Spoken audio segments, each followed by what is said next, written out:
우리가 이제 성경을 읽다 보면은 굉장히 거북하게 느껴지는 그런 본문들을 대할 수가 있고, 혹은 좀 무서움을 주는 그런 말씀도 있고, 때로는 이런 말씀은 좀 그냥 건너뛰었으면 좋겠다 하고서 눈을 돌리는 경우도 있죠. 근데 뭐 성경책은 우리에게 뭐 그냥 겁을 주기 위해서 쓰여진 게 아니잖아요. 하나님의 진리와 복음의 말씀, 구원의 말씀을 적어 놓은 것입니다.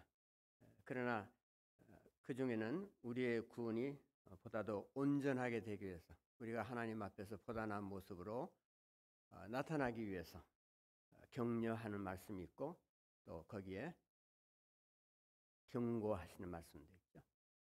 많은 권면 중에서 우리는 그냥 격려하고 마음 이렇게 위로해 주시고 그런 말씀 뭐 듣기 좋지만은, 그러나 우리에게 그런 말씀 못지않게 경고의 말씀도 우리의 구원을 위해서 중요하다는 것을 우리가 알 수 있는 것은 성경에 그런 말씀을 하나님 다 적어 놓으셨기 때문이죠. 그래서 성경책은 굉장히 밸런스가 있는 책이에요. 오늘 그 본문이 어떻게 보면 우리에게 굉장히 어렵고 또 논란을 많이 일으킬 수 있는 그런 요소들을 지니고 있어요.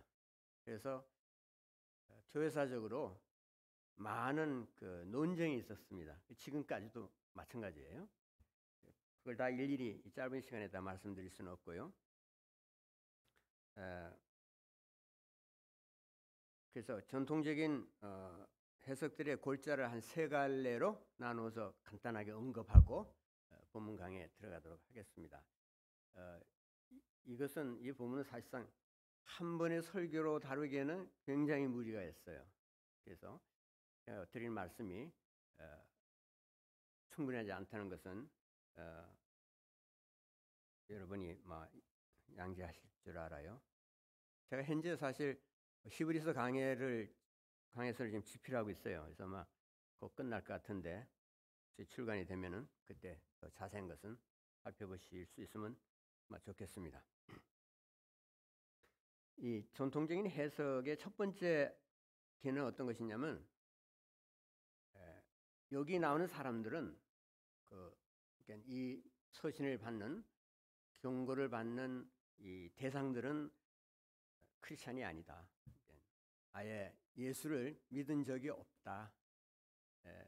그러니까 혹시 거듭나지는 않았지만은 교회 다니면서 설교도 듣고 찬송가도 부르고 기도도 하고 여러 가지 행사에 참여하고 그런 습관성 교인이면서 거듭난 적은 없다. 그러니까 복음에 맛만 본 사람이다. 교회에서 하는 일 다 잘해요. 그렇지만은 거듭나지 않았다. 이렇게 보시는 분들이 있고요. 다른 하나는 이들은 진정으로 거듭난 사람들이다. 크리스찬들이다.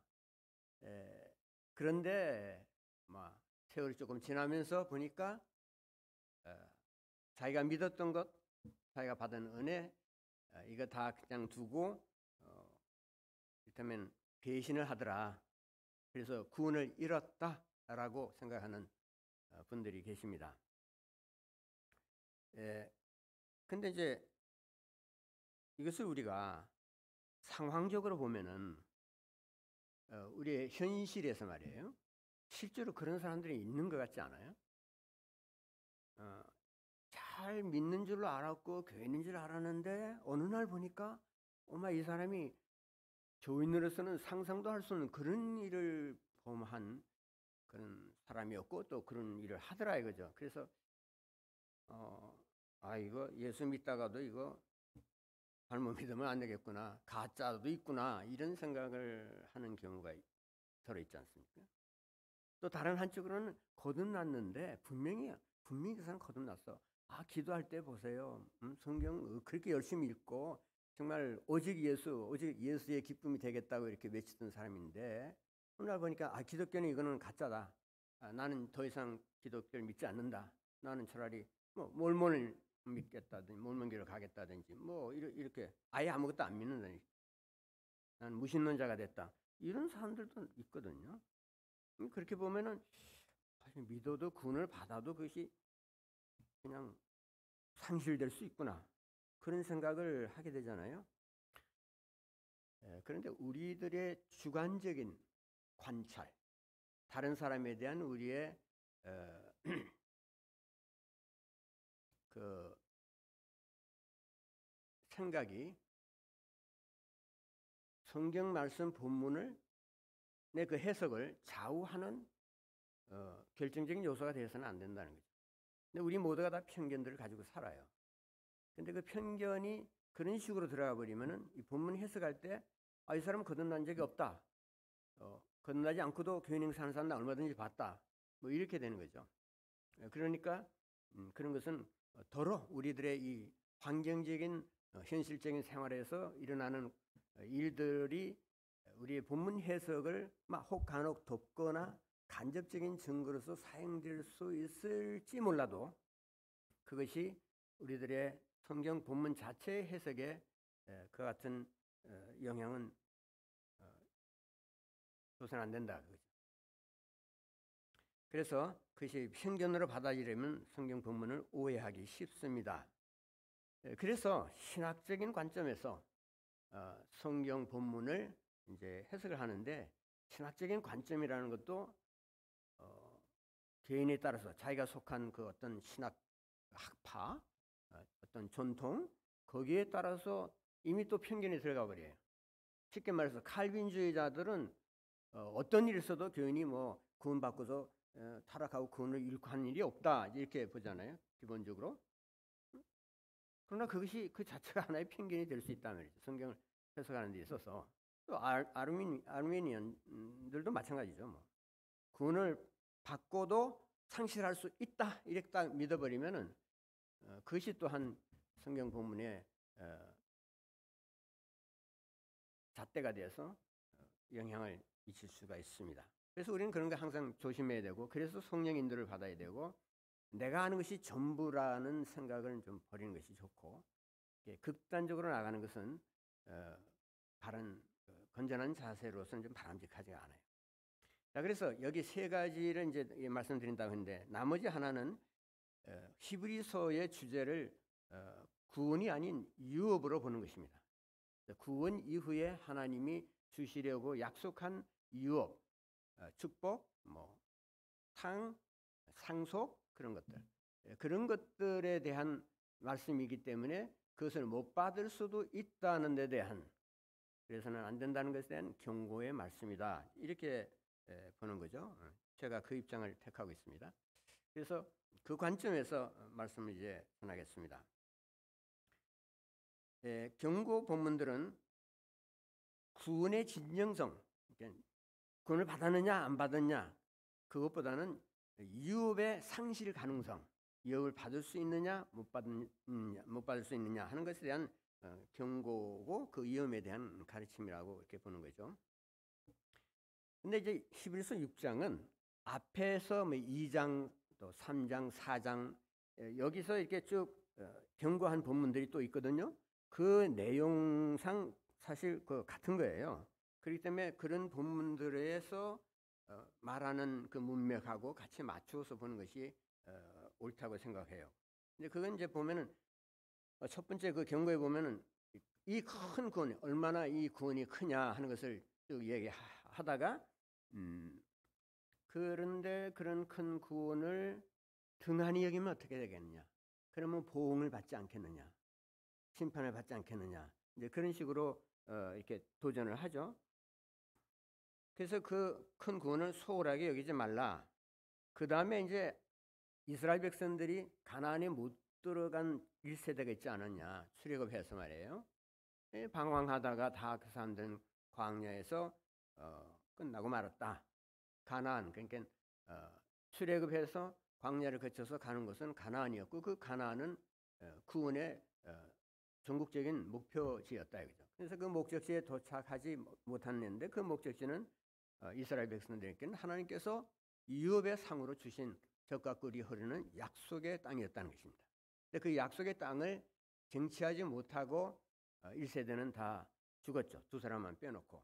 그래서 거기에 대한 얘기를 쭉 해요. 그래서 그 가나안에 들어가는 것은 하나님의 안식에 들어가는 것으로 표현하고 그들은 하나님의 나의 안식에 들어오지 못했다. 그 말을 강조합니다. 왜 그러냐면 하나님께서 못 들어간다고 명세하셨기 때문에. 가나안에 들어가기를 나중에 거부하지 않았어요. 그러니까 그 세대가 계속해서 하나님의 약속을 무시하고 불순종했기 때문에 하나님이 그 결정적인 순간에 이제는 너희는 못 들어간다. 다시 광야로 들어가라 하고서 많은 세월을 방황하게 되죠. 그래서 하나님의 그러니까 부정적인 명세 혹은 진로의 명세에 의해서 유업을 확보할 수 없는 것에 대한 그 위험을 이야기했습니다. 그래서 오늘 6장의 본문도 그와 같은 면에서 같은 맥락의 말씀이에요. 이제 다른 하나 우리가 짚어볼 건 뭐냐면 이 히브리서의 독자들, 그러니까 이 히브리서의 경고의 말씀을 받는 그 대상들이 교인이냐 아니냐는 거죠. 누구를 보고 누구에게 이런 경고를 했느냐는 것입니다. 이것은 이 본문 자체에서 우리라는 말이 자꾸만 나오는데 그 우리가 누구냐, 우리가 누구냐. 그 이제 한번 짚어볼 필요가 있죠.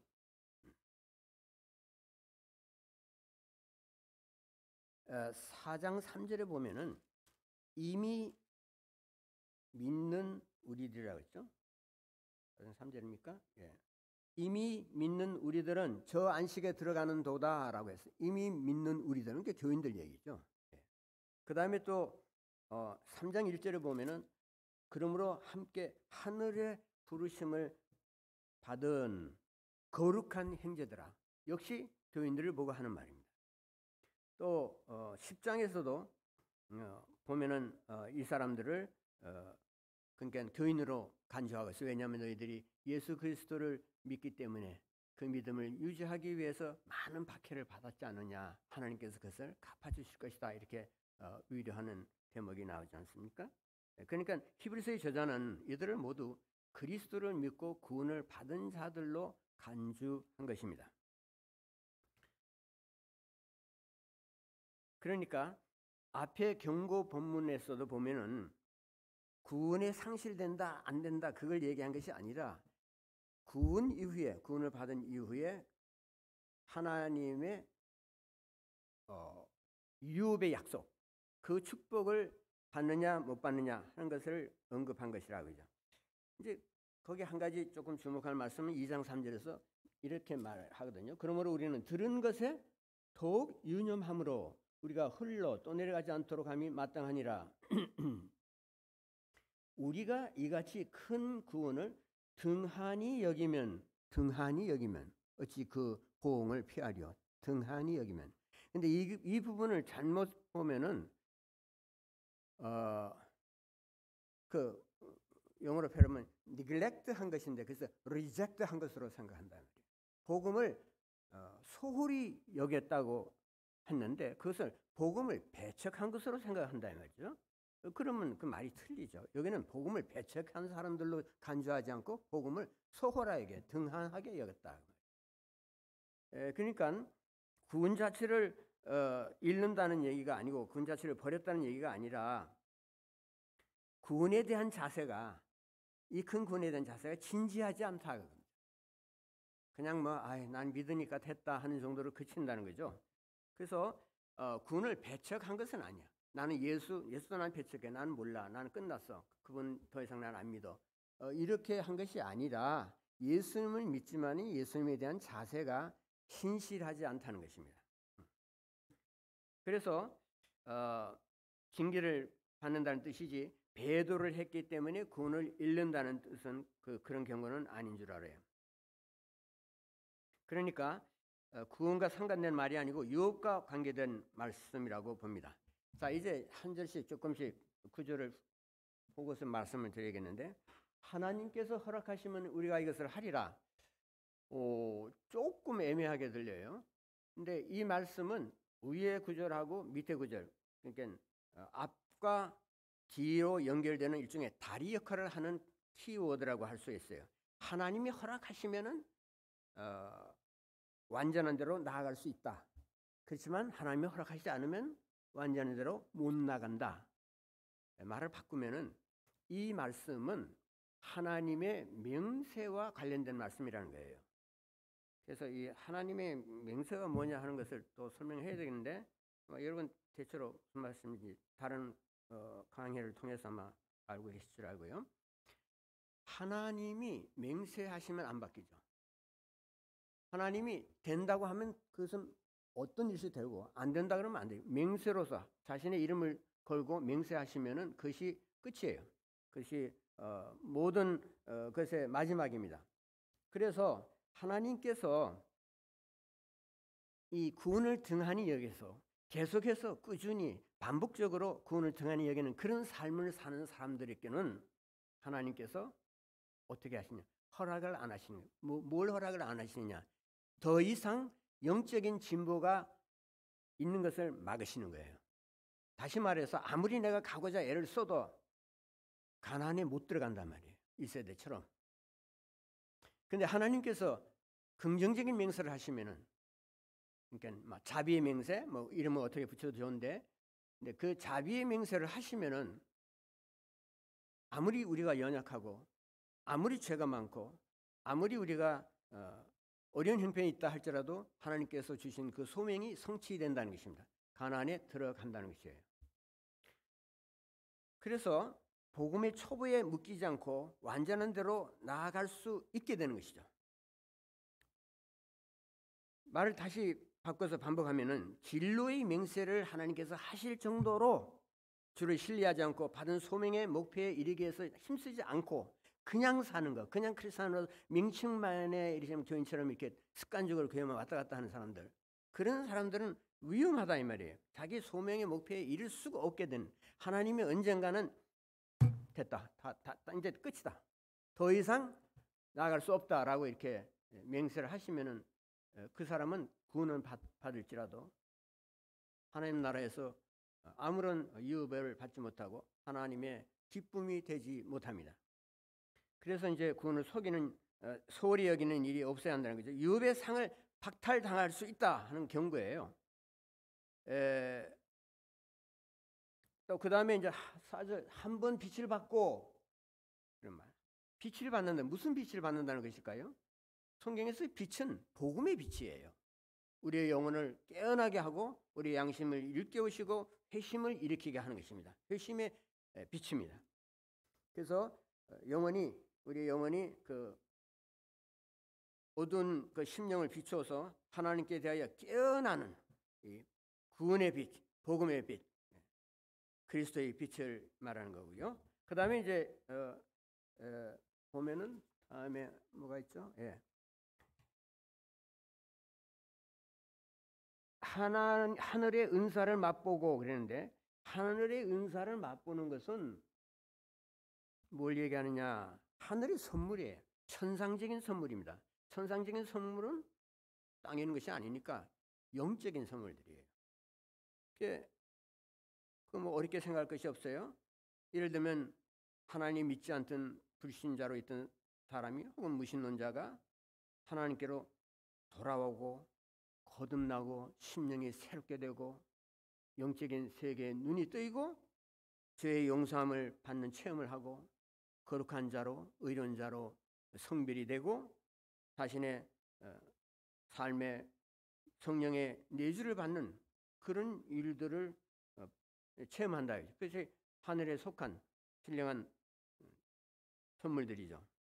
근데 여기 이제 맛본다는 말이 있는데, 하늘의 은사를 맛보고, 그 맛본다는 말 많죠. 5절에도 맛보고 이제 하는데, 맛본다고 그러니까 어떤 또 생각이 드느냐면, 그냥 우리로 치면 뭐 거달기식이죠. 그냥 혀만 살짝 됐어. 씹고 삼키지 않았어요. 그런 의미에서 맛본다는 뜻이냐. 그래서 교회 다니지만 복음을 맛만 본 것이다. 복음이 어느 정도 좋다는 건 아는데 그냥 맛을 본 것이지 자기 속에 들어온 것은 아니다. 주님이. 주님을 또 이렇게 영접한 것은 아니다. 그런 식으로 이제 또 생각할 수 있거든요. 그런데 맛본다는 것은 혀 끝으로만 맛보는 그런 피상적인 체험이 아니고 확실하고 영구적인 것이에요. 그것을 우리가 어떻게 주장할 수 있냐 그러면은 영광과 존귀로 관을 쓰신 예수를 보니 이를 행하시면 하나님의 은혜로 말미암아 모든 사람을 위하여 죽음을 맛보려 하심이라. 누가 죽음을 맛봐요? 예수님이 죽음을 맛본 거죠. 예수님이 죽음을 맛본 것이 그냥 혀끝으로만 본 겁니까? 그렇게 치면은 예수님은 돌아가시지 않았다는 뜻이죠. 그러니까 맛본다는 것은 확실하고 영속적인 체험을 가리키는 표현이죠. 예. 그래서 문맥으로 그는 우리가 얼마든지 확인할 수 있고, 그래서 예수님은 실제로 죽으셨고 또 우리가 받는 성령의 내주나 용서나 또 예수 그리스도가 우리가 주님이라고 확신하는 것, 그런 또 우리가 의로운 자라는 칭의 신분을 받는 것들은 실제로 발생한 일이라 이거예요.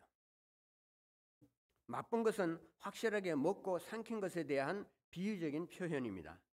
그 다음 4절 또 보면 성령에 참여한 바 되고, 성령에 참여한 바 되고, 참여했다는 것은 성령의 활동, 성령의 능력을 체험했다는 뜻이에요. 그걸 참여했다고 그러죠. 이 옛날 이게 뭐 2000년 전에 쓰여진 글이지 않습니까? 그렇기 때문에 이 문화적인 그 언어적인 그런 차이가 있어요. 우리 지금 21세기 사람들에게는. 그래서 이제 그런 말들을 이제 번역을 하는데 번역도 조금 구식으로 하면은 더 알아듣기 어렵고, 그냥 문자적으로 해도 또 더 알아듣기 어려워요. 이 표현이 틀리니까. 그래서 뭐 여기도 참여했다 그러면 조금 그렇게 쉽게 썩 들어오는 개념 아닐지 모르겠어요. 어쨌든 그것은 개인적으로 혹은 공동체적으로, 교회 공동체적으로 체험한 것을 성령을 체험한 것을 말해요. 아마 성령에 의한 거듭남과 거듭남 그런 체험, 성령 세례 혹은 뭐 공적인 안수에 의해서 받는 성령의 은사, 디모데전서 4장 14절에 나오는 그런 것들을 아마 염두에 뒀을지 모르겠습니다. 그 다음에 하나님의 선한 말씀이라고 했는데요. 5절에 하나님의 선한 말씀을 맛보았다는 것은 복음이 좋은 소식이라는 것을 인지했다는 것이죠. 그것을 체험하고 그것을 깨달았다는 것입니다. 그냥 막연하게 하나님 주신 말씀 다 선하다 그게 아니라 구체적으로 복음의 소식입니다. 신자는 예수 그리스도의 구원의 진리가 얼마나 귀한가, 얼마나 그것이 좋은가 하는 것을 알아요. 그래서 하나님의 말씀은 죽은 영혼을 살리고 또 영원한 구원을 선포하고 하나님의 뜻을 알리고 하나님의 사랑을 알리고 하나님이 어떤 분인지 계시를 하고 알려주고, 그렇게 해서 그것이 생명의 말씀이라는 것을 안다 그 말이죠. 그래서 하나님의 말씀을 내가 다른 뭐 이런 물건이나 세상의 영예나 이런 거 바꿀 수가 없어요. 바꾸지 않죠. 그래서 요한일서 보면은 생명의 말씀을 예수님 자신과 일치시켰습니다. 요한일서 1장 1절에. 그 다음 5절을 보면 내세의 능력을 맛보고서, 또 여기도 맛본다는 말 나오죠. 내세의 능력을 맛보고. 여기서 내세의 능력을 맛본다는 것은 내세를 함께 그냥 금방 죽은 다음에 사후만 생각하는데, 그게 아니라 이 세상에서 현재 이 땅에서 장차 올 하나님 나라의 영광과 능력을 부분적으로나마 경험하는 것을 가리킵니다. 능력을 뭐 가리킨다, 영광을 가리킨다, 영광, 능력 뭐 이런 말들이 이렇게 구체성이 없이 돌아다니기 때문에 추상명사가 돼서 이게 개념이 잘 안 잡히는 경우가 많아요. 그래서 제가 예를 몇 개 들겠습니다. 이게 다는 아니고요. 아까 여러분 우리 찬송할 때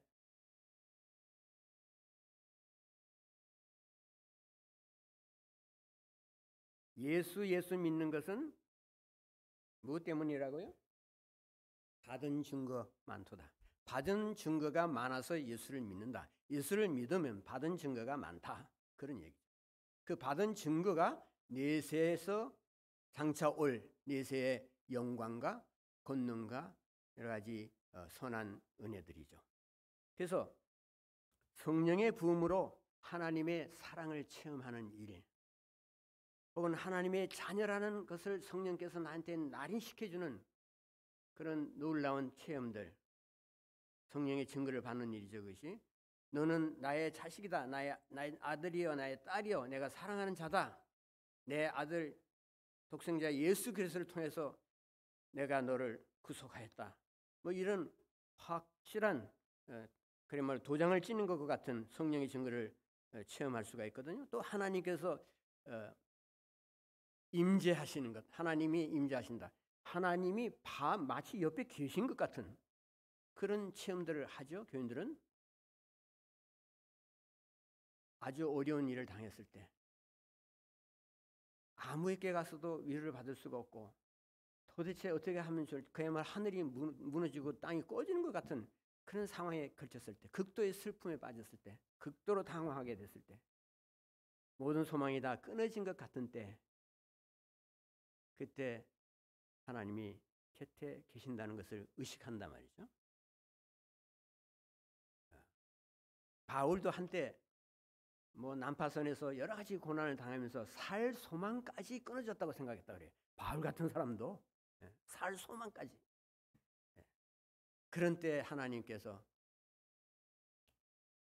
때로는 은밀하게, 조용하게, 그러나 때로는 확성기에 대고서 큰 소리로 볼륨을 높여서 말씀하시듯이 우리에게 다가오셔서 우리에게 필요한, 그 순간에 필요한 것들을 말씀하시고 또 위로하시죠.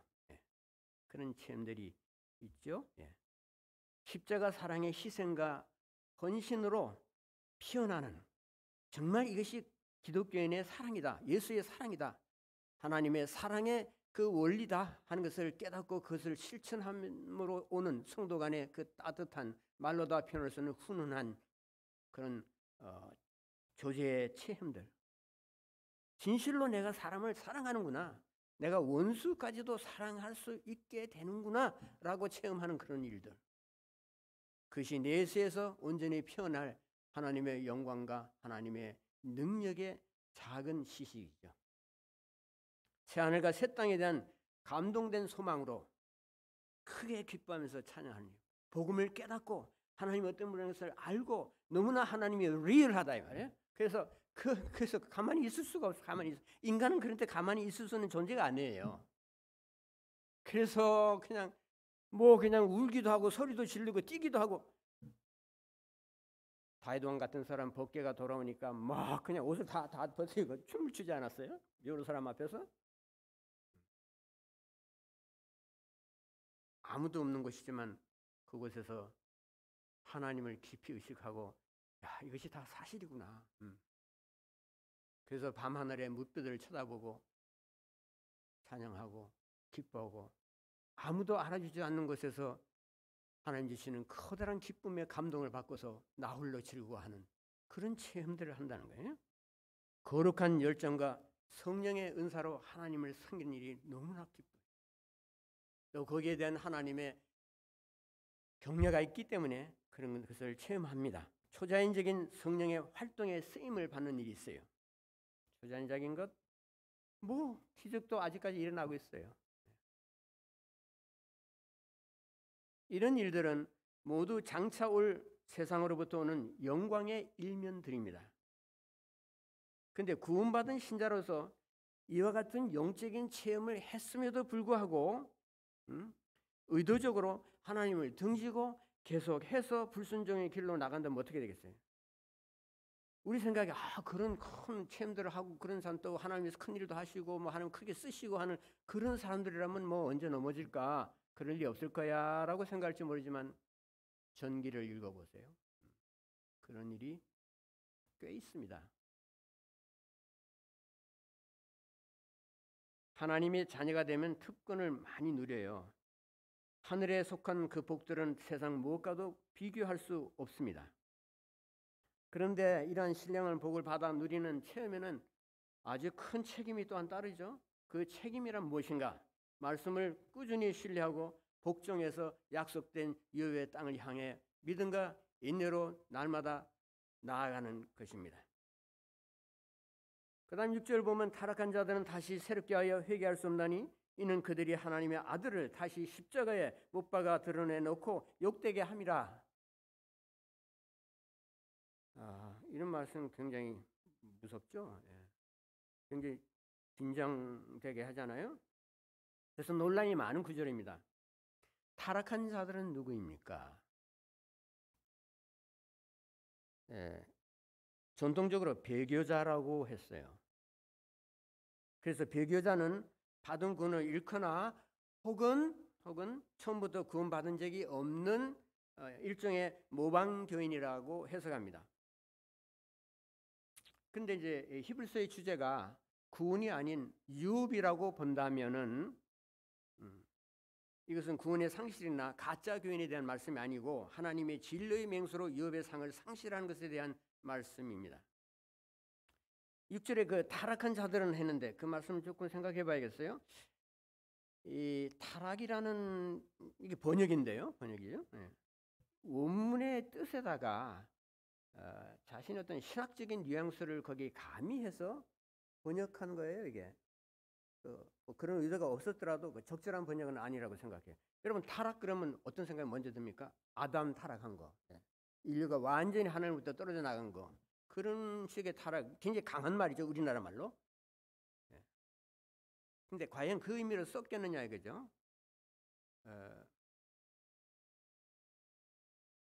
그 원문에 파라핍토라고 썼어요. 그게 이제 무슨 뜻이냐 그러면은 이렇게 가다가 그 옆으로 이렇게 속되게 말하면 옆으로 새는 거예요. 그러니까 옆으로 이렇게 쓰러지는 거예요. 그냥 떨어지는 거예요. 그냥 정로에서 벗어나는 것입니다. 벽길로 들어가는 것입니다. 옆으로 넘어지는 거예요.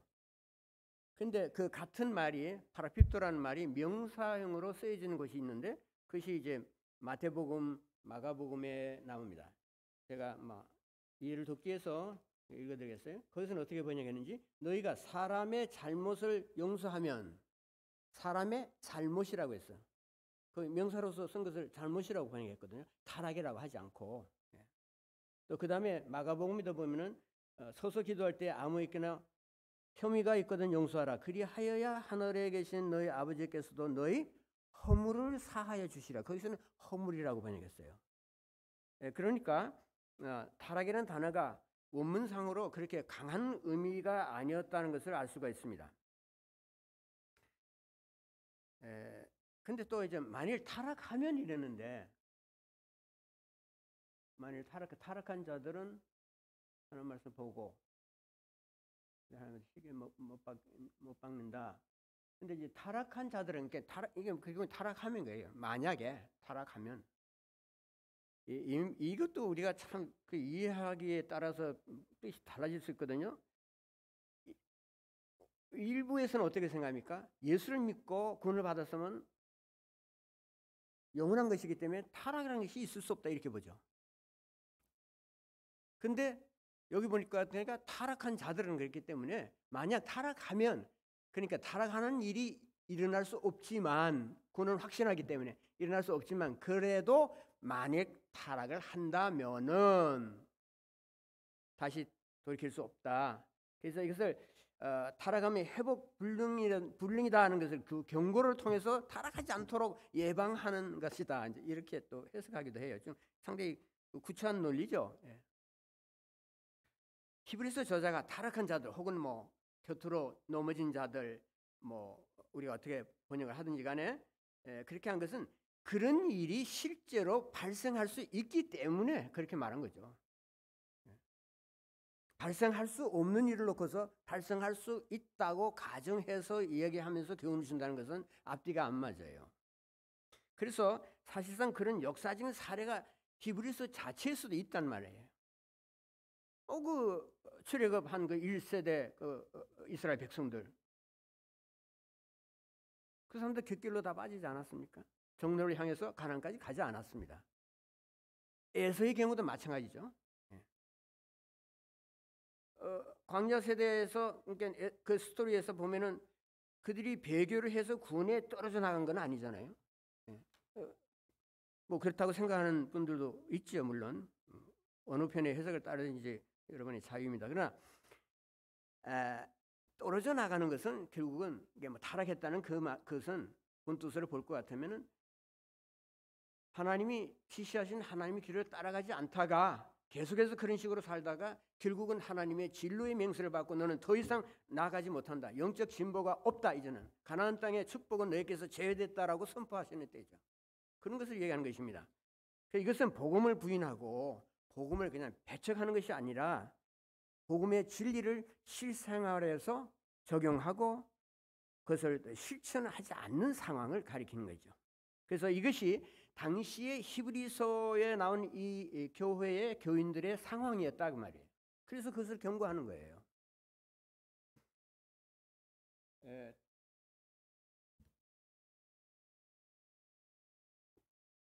제가 강의를 할 수가 없는데 그래도 한 대까지 해봅시다.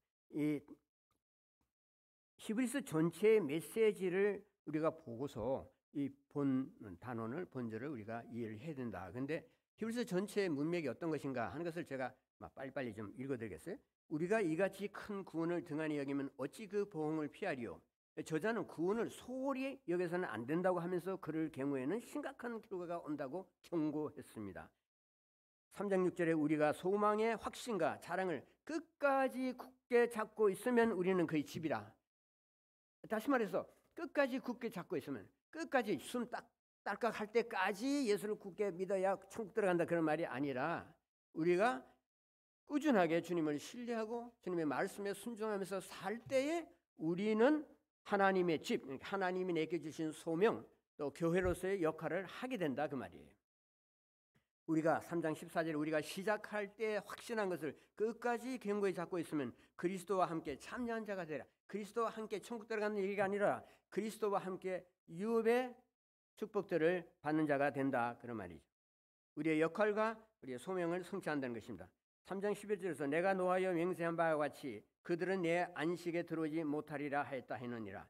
하나님의 진로의 맹세를 하시면 그걸 뒤집지 못합니다. 하나님의 맹세는 작정된 결과를 반드시 낳습니다. 그래서 신자는 하나님의 안식에 들어가지 못해요. 그런 사람들은. 신자는 그런 점에서 우리가 곁길로 떨어져 나가는 위험에 대한 경고를 진지하게 들어야 됩니다. 우리가 그냥 예수 믿고 천국 들어갑니다. 뭐 이렇게 하면 뭐 좋은 선한 일을 하시고 교회 봉사하시고 뭐 하고 선한 일 하세요. 그러면 다 하나님이 알아서 일을 다 해결해 주시고 다 합니다. 그런 식의 말씀 그 자체에서 뭐 그런 말 아닐지 몰라도 하나님의 그 은혜를 이야기할 때는 하나님의 심판 메시지도 진지하게 제시를 해야 됩니다. 그래서 성경이 균형 있는 책이라니까요. 반드시 심판하신다 그랬어요. 크리스천들도 네? 그런 말씀이 여기저기 있잖아요. 마지막 때 하나님의 심판대 앞에서 모든 입이 직고할 것이다. 바르게 한 것을 얘기해야 된다고 그랬어요. 크리스천을 포함해서. 물론 이제 우리가 오해하면 안 되죠. 만약 그렇다면 무서워서 어떻게 살겠어요? 크리스천들은 하나님 앞에서 자기 삶에 대한 평가를 받습니다. 불신자들은 자기들이 가야 할 것에 대한 부정적인 평가를 받죠. 그렇기 때문에 우리는 그때 평가받는 것은 하나님 뭘 보실 건가요? 우리의 삶을 물론 보시는 거예요. 욥의 약속을 향해서 신실하게 살았는가 안 살았는가 그걸 보실 겁니다. 형제들아 너희는 삼가 혹 너희 중에 누가 믿지 아니하는 악한 마음을 품고 살아계신 하나님께서 떨어질까 조심할 것이요 꾸준한 믿음을 거부하고 살아계신 하나님으로부터 등을 돌리는 일을 경계하는 내용으로서 히브리서 6장 6절의 이 아이디어가 말씀과 지금까지 읽은 말씀이 다 흡사해 다 비슷한 말씀이에요. 그러면 히브리서 6장 6절의 이 요점 뭔가 원인과 결과로 이제 표시할 수 있어요. 원인은 히브리서 2장 3절에서처럼 구원을 등한히 여기는 것입니다. 히브리서 3장에서처럼 하나님의 음성 듣기를 즐거워하지 않는 거예요. 귀를 막고 사는 것입니다. 성령의 음성이 들리지 않아요. 한두 번 그럴 수 있겠죠. 계속해서 그러면 이제 그때는 이제 안 들리는 때가 와. 하나님께서 진로의 맹세를 하시기 때문에 아무리 성경 읽어도 뭐 무슨 말인지 모르고 그런 생각도 물론 없지. 그런 사람이 그렇게 성경을 뭐 읽고 하지도 않죠, 사실은. 결과는 어떠냐? 이런 무시와 불신이 너무도 오랜 세월 동안 몸에 굳어서 하나님께서 마침내 진로의 맹세를 하시면은 신자는 회복될 수 없는 상태로 떨어지고 성숙을 위한 영적 진보가 완전히 중단되고 맙니다. 6절 보면 이는 그들이 하나님의 아들을 다시 십자가에 못 박아 드러내놓고 욕하게 함이라. 불신자들이 예수님을 다 박해하지 않았어요? 예수를 안 믿는 사람들이 십자가에 못 박고 죽였어요. 그런데 하늘에 속한 신령한 은혜를 체험했음에도 불구하고 마치 불신자인 듯이, 마치 예수 그리스도의 원수인 듯이 구원을 등한히 여기고 무시하고 순종하지 않은 신자들, 예수님을 십자가에 못 박는 것과 같다고. 얼마나 우리가 참 잘 생각해 봐야죠. 이 반복된 불순종은 주님의 심장에 비수를 꽂고 주님의 옆구리에 창을 던지는 것과 같습니다. 그런 의미에서 성령께서는 근심하세요. 예수님은 우리가 곁길로 떨어져 나갈 때마다 극심한 모욕을 당하십니다. 어떻게 당하실까요? 세상 사람들이 모욕을 해요. 뭐 저런 게 무슨 구세주라 건가? 저런 제자들 두고서. 그 어둠의 세력이 예수님과 크리스천들에 대해서 어떻게 생각하고 있겠느냐. 불행하게도 지금 그런 일들이 우리나라 교회에서 일어나고 있잖아요. 손가락질하고 멸시하고 무시하고. 가끔 그렇게 생각해요. 이 세상에서 우리나라의 기독교를 우리나라 사람들처럼 경멸하는 나라가 있을까? 우리가 교인답지 않은 삶을 청산하지 못하고 어둠에 속한 곁길로 계속해서 걸어다니면은 진로의 형벌을 받습니다. 그것이 본문의 경고예요. 7, 8절 보면 땅이 그 위에 자주 내리는 비를 흡수하여 밭가는 자들이 쓰기에 합당한 채소를 내면, 채소는 뭐 농작물 그 말입니다. 채소만 얘기하는 것이 아니라 내면 하나님께 복을 받고 만일 가시와 엉겅퀴를 내면 버림을 당하고 저주함에 가까워 그 마지막은 불사름이 되리라. 야, 그러니까 이거는 완전히 구원을 잃고 하나님의 지옥의 심판을 받는 뜻이구나, 이렇게 생각하시기 쉬운데요. 여기서 한 가지 질문하고 넘어갑시다. 왜 하나님께서 축복의 맹세를 저주의 맹세와 이렇게 대비해야 할 텐데 축복의 맹세라고 했지만 저주의 맹세라고는 하시지 않았어요. 그 저주 부분에 가서는 저주에 가깝다라고 표현하셨어요. 저주에 가까워 그 마지막은 불사람이 되리라고 했거든요. 왜 그랬을까요? 여러분, 하나님의 자녀는 아무리 곁길로 가도, 뭐 곁길로 가서 누워 있다 할지라도 하나님께서는 그 사람을 영원히 저주하시지 않습니다. 그것이 십자가의 은혜입니다. 하나님의 자비고요. 저주에 가까운 것은 신자의 무익하고 무용한 삶의 심각한 상태가 어떤 것이라는 것을 가리키는 말이에요. 그래서 사후의 영원한 운명에 대한 것이 아니고 현 세상에서 사는 동안 하나님이 약속하신 가난 복지의 특권을 박탈당한다. 그것이 얼마나 큰 은혜인지 아느냐. 그것을 향해 달려라. 이러면 안 된다 하는 경고란 말이에요. 안 그러면 영적 진보가 없이 황량한 광야에서 여생을 마치고 말 것이다. 거기에 대한 엄숙한 선언이에요. 젖과 꿀이 흐르는 가나안에 들어가는 것은 이 세상에서 하나님의 축복의 명세를 받고 못 받는 문제입니다. 하나님의 거듭된 경고에도 무시하고 크나큰 구원의 은혜를 망각하고 자신이 받은 소명에 아주 관심이 없고 불신실한 그 불의한 크리스찬들은 저주에 가까운 자들이에요. 그러나 그들은 십자가 피로 구속받은 성도들이기 때문에 천국에 들어갑니다. 그리스도의 보혈로 영원히 거룩하게 되었기 때문이에요. 영원한 구원을 그런데 받았을지라도 성도의 마음밭에서는 가시와 엉겅퀴가 나올 수가 있어요. 무익하고 해로운 것들은 결국은 다 태워질 것입니다. 그래서 다른 곳에서도 하나님께서 거기에 대해서 경고하세요. 누구든지 그 공적에 불타면 해를 받으리니 그러나 자신은 구원을 받되 불 가운데서 받은 것 같으리라. 구원 받아요. 그렇지만 불이 활활 타고 있는 그 집에서 아무것도 건지지 못하고 내가 소중하게 여겼던 거, 내가 애써서 모았던 거, 나의 명예로 생각하고 보람으로 생각하고 그 모든 것들이 다 불타버리고 소각되고 없어진다 이거죠. 그 중에서 나라도 살아야겠다고 내가 그 모든 것을 버리고 포기하고 나오지 않으면 안 되는 상황에 처하게 될 것이다. 벌거벗은 사람이 불난 집에서 뛰쳐나오는 것처럼 그렇게 된다. 그러나 너의 영혼은 구원을 받는다. 너무도 무섭고 너무도 안심이 되는 말씀이죠. 그러니 어떻게 해야 되겠어요? 그러니까 그냥 내 마음대로 세상대로 살다가 결국 영혼을 구원받는다니까 가야겠다 이렇게 해야겠습니까? 정반대가 되겠죠. 그런 일이 있어서는 안 되겠다. 아까 우리 찬송에도 뭐 주님의 기쁨이 되기를 원한다. 그 한 가지 나는 그것만 원한다. 그렇게 말했는데 주님의 기쁨이 되려면은 다 없애버릴 것들을 놓고서 내가 거기에 일생을 보낼 것이 아니죠.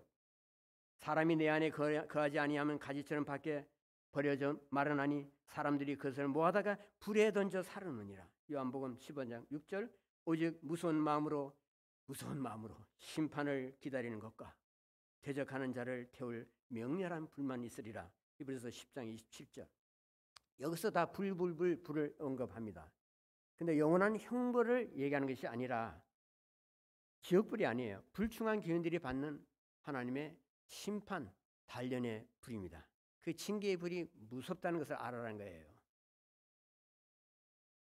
하나님이 주신 귀한 소명을 믿음 생활에 적용하면서 이를 생각하지 않고 그것을 적용하고 그것을 실천할 생각하지 않고 복음에 역행하는 무용한 처신을 하면서 산다면은 하나님의 무서운 징계를 받는다는 것입니다. 우리 기독교 역사 또 성경 역사에서 보면은 구약이고 신약이고 그런 사람들 여러 명 있지 않았습니까? 그 예를 들었어요. 하나님이 너무나 자비하시기 때문에 그런 일이 매번 일어나게 하시지 않아요. 아나니아와 삽비라 생각해 보세요. 어떻게 됐어요, 그 사람들이? 그 많은 재산이 있고 그것을 교회에 바치기까지 했죠. 예. 우리 교인들이 교회에다 헌금 많이 하잖아요. 그렇게 하고서도 어떻게 됐어요? 그 자리에서 즉사해서 죽었어요. 그야말로 하나님이 치신 거죠. 그런데 아나니아와 삽비라가 그 속이는 정도면은 사실 약가예요. 얼마나 많은 사람들이 얼마나 많은 교회들이 그보다 더한 속임을 하고 기만을 하고 하나님 앞에서 그런 못할 짓을 했겠습니까? 그런데도 하나님이 그 교회를 다 불사르고 그 사람들을 다 데려가시지 않았어요. 어쨌습니까? 하나님은 자기 자녀들을 사랑하세요. 깊이 사랑하십니다. 그래서 여간해서는 매를 들기를 원치 않았어요. 그렇지만은 교육상 가르쳐야 되기 때문에 그런 일을 모델 케이스로 내놓는 것이죠. 그리고 그것을 보고 교훈을 받아서 그렇게 살아서는 안 된다. 그렇게 살 필요가 없지 않느냐. 내가 했는데 너가 뭐 다른 것이 필요하냐. 너 필요한 건 내가 다 그야말로 책임지고 할 건데 왜 나를 신뢰하지 못하느냐. 왜 그런 식으로 살아야 되겠냐. 나를 닮는다고 하지 않았느냐. 나를 닮으라고 또 내가 구원한 거 아니겠느냐. 그것이 나의 예수를 닮은 모습이냐. 아시죠? 그래서 돌아서라요. 돌이키라. 성경에 돌아서라는 말이 얼마나 많아요. 근데 사람들이 잘 안 돌아서잖아요. 탕자 생각해 보세요. 탕자 집을 나갔어. 그 따뜻한 아버지의 품을 떠나서 자기 마음대로 살려고 나갔다가 어떻게 됐어요?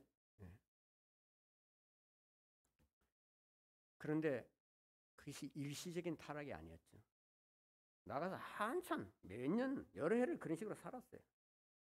잠깐 뭐 휴가 간 것도 아니고 잠깐 타락한 것도 아니고 장기 탈선을 했죠. 근데 그 하나님이 어떻게 받아주세요? 내가 만약 화가라면은 한 가지 하고 싶은 일이 있어. 그 뭐냐면 그 백발의 노인이 아들이 오기를 문 앞에서 날마다 기다리다가 아들이 저쪽에서 온다. 아무도 그 아들의 행색을 알아볼 수 없었는데 자기만 알아. 자기 마음속에 날마다 담고 쓰다듬는 그 자식이기 때문에. 그래서 그 자식이 비록 남난 옷을 왔지만은 제일 먼저 알아보시고 그 아들을 향해 달려가는 모습.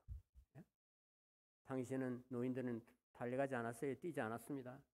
그런데 있는 힘을 다해서 옷이 다 땀에 젖도록 오직 그 아들만을 보고 뛰어가서 끌어안는 그 장면, 그 아버지가 달리는 그 모습을 좀 그림을 좀 그렸으면 참 좋겠다. 그런 생각을 해봅니다.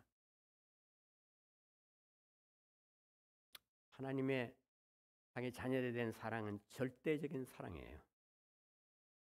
아무도 그 사랑을 끊을 수가 없다고 했습니다.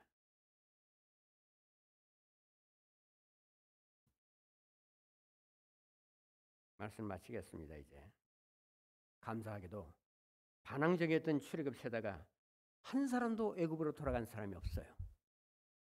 구속을 하셨지만 그 구속이 바뀌어서 역구속이 되지 않았습니다. 비록 광야에서 죽었지만, 그럴 필요가 없었지만, 유감스럽게도 죽었지만, 그러나 그럼에도 불구하고 그들은 하나님의 백성으로서 하나님의 타오르는 불기둥 아래에서 죽었어요. 하나님의 법궤가 있는 곳에서 죽었습니다. 하나님의 임재가 체험되는 곳에서 죽었어요. 비록 불순종해서 하나님의 맹세를 받고 가나안 땅에 들어가지 못했을지라도 그러나 여전히 그들은 하나님의 자녀들이다. 그들은 이제 주님 앞에서 마지막 날에 그야말로 참되고 진정한 뜨거운 눈물을 흘리면서 참여하고 회개하겠죠. 그런 다음에 그들 다 영원 천국으로 들어갈 것입니다. 하나님은 우리를 기다리십니다. 그러나 우리들이 하나님 앞에서 착하고 충성된 종이라는 그 칭찬의 말씀을, 그 상을 받기를 원하세요. 그런 의미에서 여러분, 우리가 어떻게 살아야겠습니까? 언젠가 우리 모두가 주님 앞에 서게 될 것입니다. 그때 착하고 충성된 종아, 살아야도다라는 주님의 그 평가를 받는 우리 모두가 되기를 기원합니다. 아버지, 우리가 하나님의 말씀을 듣고 대할 때마다 우리의 마음이 흔들리기도 하고 불안하기도 하고 또 죄송하기도 하고 마음이 고통스럽기도 하나이다. 우리의 심령을 살피시는 주께서 우리 마음에 참된 소망을 불어넣어 주시고 참된 열망이 있게 하시고 주 예수를 향해 달려가는 자세가 있게 하여 주시옵소서. 우리에게 힘을 주시고 더 깨닫게 하시고 더 알게 하시고 그리하여 오직 주님을 붙잡고 살게 하시옵소서. 주님 앞으로 나아가게 하옵소서. 주님을 날마다 부르며 주 예수의 능력으로 살게 하여 주시옵소서. 예수 그리스도의 이름으로 기도합니다.